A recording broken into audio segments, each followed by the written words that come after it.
Welcome back to our journey through the scriptures. In our last video, we explored the initial laws of holiness given to the people of Israel. Today, we continue in Leviticus as God lays out further instructions for his people, laws that touch every part of their lives, from personal purity to national celebrations, defining what it means to be set apart for him. The Lord spoke to Moses and Aaron, giving them laws concerning bodily discharges. Any man with a discharge is considered unclean. His bed, anything he sits on, and anyone who touches him or these items becomes unclean until evening, and must wash themselves and their clothes. Even his spit can make another unclean. To be cleansed, after the discharge stops, he must wait 7 days, wash himself and his clothes in running water, and on the 8th day, offer 2 turtle doves or 2 young pigeons to the priest for a sin offering and a burnt offering to make atonement. Similarly, if a man has an emission of semen, he is unclean until evening and must wash his entire body. Any garment or skin it touches must also be washed. If a man and woman lie together, they are both unclean until evening and must bathe. For a woman, her regular menstrual cycle makes her unclean for 7 days. Anyone or anything she touches, or that touches what she has sat or lain upon, becomes unclean until evening and must be washed. If she has an unusual discharge of blood that lasts for many days, she remains unclean for as long as the discharge continues. Once it stops, she is to wait 7 days to be cleansed. On the 8th day, she shall bring 2 turtles or 2 young pigeons to the priest, who will offer one for a sin offering and the other for a burnt offering to make atonement for her before the Lord. These laws were given to separate the children of Israel from their uncleanness, so they would not defile the Lord's tabernacle and die. After the death of Aaron's 2 sons, the Lord commanded Moses to tell Aaron not to enter the holy place behind the veil at just any time, for the Lord appears in a cloud over the mercy seat. To enter, Aaron must first bring a young bull for a sin offering and a ram for a burnt offering. He must bathe and put on the holy linen garments. On what would become known as the Day of Atonement, Aaron was to take 2 goats from the congregation for a sin offering and a ram for a burnt offering. First, he would offer the bull as a sin offering for himself and his household. Then he would cast lots for the 2 goats. 1 goat would be the Lord's, offered as a sin offering for the people. The other would be the scapegoat. Aaron was to bring the blood of the bull behind the veil and sprinkle it on the mercy seat. Then he was to kill the goat for the people's sin offering, and do the same with its blood, making atonement for the holy place because of the uncleanness and sins of the Israelites. No one else was to be in the tabernacle during this time.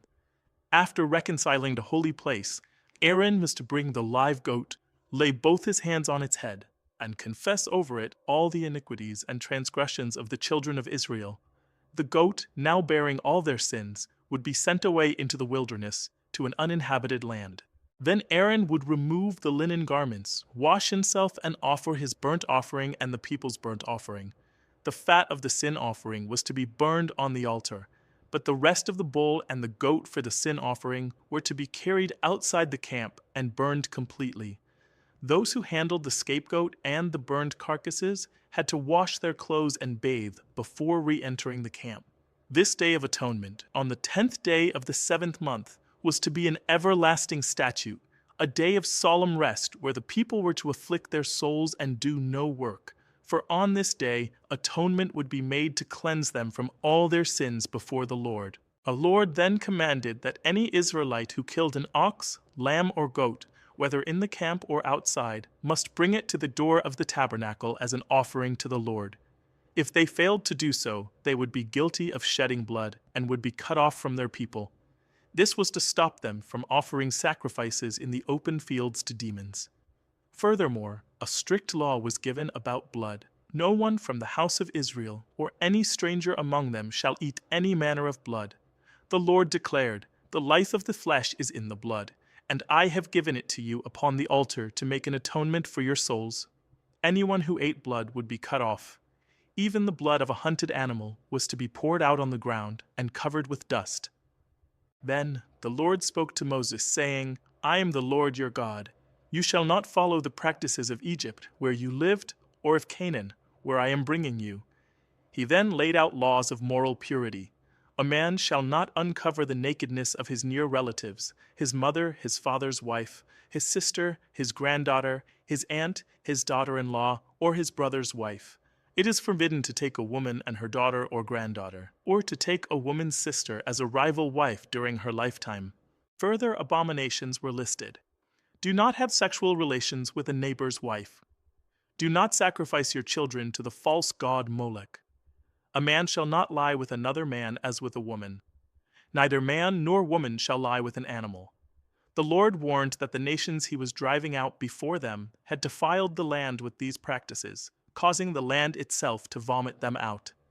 He commanded the Israelites to keep his statutes, lest the land vomit them out as well for the same abominations. The Lord declared to all the congregation, "Ye shall be holy, for I, the Lord your God, am holy." He gave them statutes for living. Honor your father and mother. Keep my Sabbaths. Do not turn to idols. When you offer a peace offering, it must be eaten the same day or the next. Anything left on the third day must be burned. When you harvest your land, leave the corners of the field and the gleanings for the poor and the stranger. Do not steal, lie, or deal falsely with one another. Do not swear falsely by God's name. Do not defraud your neighbor or withhold a laborer's wages overnight. Do not curse the deaf or put a stumbling block before the blind. Judge righteously, without partiality to the poor or the powerful. Do not spread slander. Do not hate your brother in your heart, but rebuke him frankly. Do not seek revenge or bear a grudge, but you shall love your neighbor as yourself. He gave further statutes. Do not breed different kinds of cattle together. Sow your field with two kinds of seed, or wear a garment of mixed linen and wool. He gave specific punishments for various sexual sins, including adultery and incest, many of which were punishable by death. Those who consulted mediums or spirits would be cut off. The priests, the sons of Aaron, were given special rules to maintain their holiness. They were not to defile themselves for the dead, except for their closest relatives. They were not to shave their heads or beards, or make cuttings in their flesh. A priest could not marry a prostitute, a defiled woman, or a divorced woman.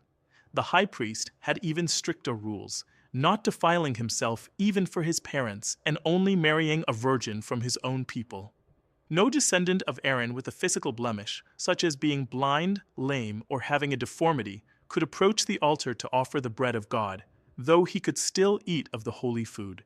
These holy offerings could only be eaten by the priest's household. If a priest's daughter married an outsider, she could no longer eat them. However, if she was widowed or divorced with no children and returned to her father's house, she could eat them again. Offerings brought to the Lord had to be perfect, a male without blemish. An animal that was blind, broken, maimed, or had any defect was not acceptable. Even an animal from a stranger's hand was not to be offered if it had a blemish. The Lord then set forth his appointed feasts, holy convocations for the people of Israel. The 7th day is the Sabbath of solemn rest. The Passover is on the 14th day of the first month, followed by the 7-day feast of unleavened bread. After the harvest began, they were to bring a sheaf of the first fruits to the priest to be waved before the Lord. 50 days later, they would celebrate a feast of weeks, offering new grain and sacrifices. The first day of the 7th month was to be a day of trumpet blasts, a holy convocation. The 10th day of that month was the Day of Atonement. And on the 15th day of the 7th month, they were to celebrate the 7-day Feast of Tabernacles, dwelling in booths to remember how the Lord made them dwell in booths when he brought them out of Egypt. While in the camp, the son of an Israelite woman and an Egyptian father got into a fight and blasphemed the name of the Lord and cursed. He was brought to Moses and put in custody until the Lord's will was known. The Lord commanded that the blasphemer be taken outside the camp, and all who heard him were to lay their hands on his head before the whole congregation stoned him to death. The law was made clear. Anyone, Israelite or stranger, who blasphemes the name of the Lord shall be put to death. And this led to the statute of justice: breach for breach, eye for eye, tooth for tooth. The same law would apply to the stranger as to the native born. The Lord also established a rhythm for the land itself. For 6 years they could sow their fields and prune their vineyards, but the 7th year was to be a Sabbath of solemn rest for the land. They were not to sow or reap what grew of its own accord.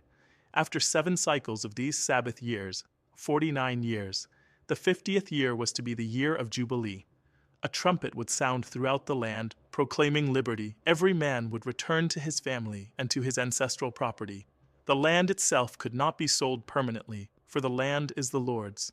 In the year of Jubilee, all Israelite servants were to be set free. An Israelite was never to be a permanent slave, but was to be treated as a hired servant. Slaves could be acquired from the surrounding nations, but the Israelites were not to rule over their own brethren with rigor. Finally, the Lord set before them a powerful choice. If they walked in his statutes and kept his commandments, he would give them rain in its season. The land would yield its increase, and they would dwell in safety. He would give them peace, make them fruitful, and walk among them as their God. But if they disobeyed and broke his covenant, he would bring terror upon them. Disease, famine, and defeat at the hands of their enemies would follow. If they still would not listen, he would punish them 7 times more. The heavens would become like iron, and the earth like bronze. Wild beasts would rob them of their children, and pestilence and sword would plague their cities. He would walk contrary to them in fury, and they would be scattered among the nations, their land left desolate. Yet, even in exile, if they confessed their iniquity and humbled their hearts, the Lord promised to remember his covenant with Abraham, Isaac, and Jacob. He would not cast them away completely or break his covenant, but would, for their sake, remember the covenant with their ancestors and restore them. These were the statutes, judgments, and laws the Lord made with the children of Israel on Mount Sinai, a blueprint for a holy nation set apart for a holy God.